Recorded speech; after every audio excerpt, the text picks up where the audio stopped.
रात को अगर आपकी नींद खुलती है, बच्चा चिल्ला चिल्ला के रोए जा रहे हैं, तो आपको दो चीज़ दिमाग में रखना है। एक तो पेट दर्द हो सकता है, दूसरी है कान की दर्द। एक्चुअली पेट की दर्द आप बच्चे को अच्छे से खिला पिला के सुला दिए और बच्चा पॉटी सुसु सब कुछ ठीक ठाक ही कर रहा है, लेकिन अचानक उठ के चिल्ला चिल्ला के रोए जा रहे हैं, तो नंबर 1 डायग्नोसिस हमारा बनता है कान की दर्द रूल आउट करना बहुत ज़रूरी है।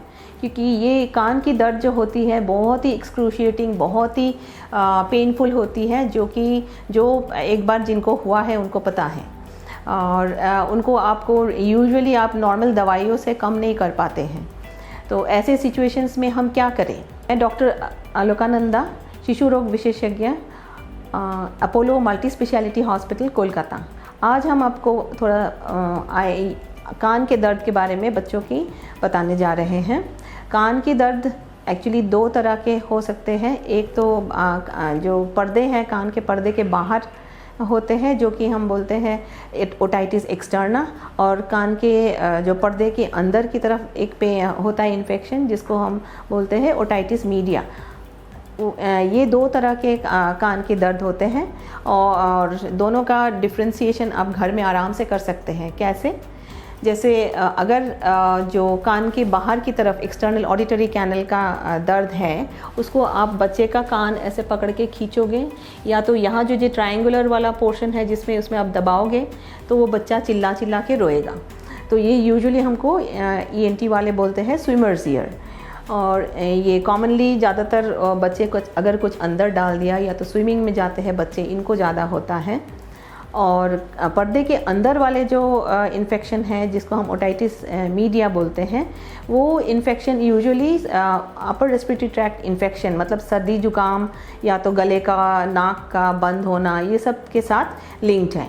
हमारा नाक के पीछे और माने जो गले के पीछे और कान के बीच में एक ट्यूब होती है, जिसको हम बोलते हैं यूस्टेशियन ट्यूब। यूस्टेशियन ट्यूब अगर सर्दी होती है, म्यूकस से वो बंद हो जाती है, तो हमको ये जो मिडल ईयर इन्फेक्शन होने का चांसेस रहता है। और यही सबसे कॉमन रीज़न है छोटे बच्चों में कान दर्द होने का, क्योंकि इनका जो ऑडिटरी कैनाल है ये मोर स्ट्रेटर है, और उनको तुरंत ज़्यादातर उनको ऑलमोस्ट 80% बच्चों को ये कान ब्लॉकेज होता है, जो यूस्टेशियन ट्यूब की ब्लॉकेज होती है। घर में आप क्या कर सकते हैं रात को? या तो आपकी पीडियाट्रिशियन बहुत फ्रेंडली है तो उनको आप बुला लो फ़ोन करके, या तो आप क्या कर सकते हैं, पैरासीटामॉल घर में है, पैरासीटामॉल देना है। फिर कान में कुछ anti analgesic type of drops डाल सकते हैं। ज़्यादातर कान वाले दर्द में कान वाले ड्रॉप्स एडवाइजेबल नहीं है। सबसे बेटर है कि आप नाक में डीकंजेस्टेड, नेज़ल डीकंजेस्टेंट ड्रॉप्स यूज़ करो, जो कि हम बताए अभी, जो यूस्टेशियन ट्यूब को खुल देगी। उससे बहुत आराम मिलता है बच्चों को। नेक्स्ट डे आप जाके आपके डॉक्टर के पास तुरंत आप भाग के जा सकते हो।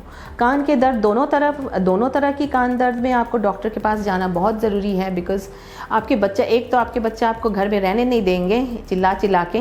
दूसरी बात है, वो बहुत डेंजरस भी होता है, क्योंकि दोनों में कान के जो पर्दे का फटने का चांस ज़्यादा रहता है। दोनों में एंटीबायोटिक्स की ज़रूरी होती है, और एंटीबायोटिक्स प्रॉपर डोज में नहीं देने से वो भी हाफ ट्रीट होते हैं, और बाद में देखा जाता है कि आपका ईयर ड्रम बच्चे का रप्चर हो जाता है। तो आजकल तो कोई चिंता की बात नहीं है, इंटरनेट का ज़माना है, तो आप आराम से आप डॉक्टर को कॉल करो या तो SMS करो और तुरंत हॉस्पिटल पहुँचो।